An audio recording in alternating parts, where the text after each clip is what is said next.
बेगूसराय कला संस्कृति एवं युवा विभाग तथा जिला प्रशासन के संयुक्त तत्वावधान में आयोजित जिला स्तरीय विद्यालय खेल प्रतियोगिता का आयोजन गांधी स्टेडियम में किया गया, जिसमें खो खो, कबड्डी, वॉलीबॉल, कुश्ती प्रतियोगिता आयोजित की गई।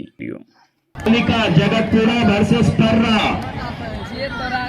ग्राउंड पर रिपोर्ट करें। पर्रा और जगतपुरा की टीम ग्राउंड पर रिपोर्ट करें। खो खो अंडर 14 गर्ल्स, खो खो बालिका की टीम अंडर 14, जगतपुरा और पर्रा की टीम ग्राउंड पर रिपोर्ट करें।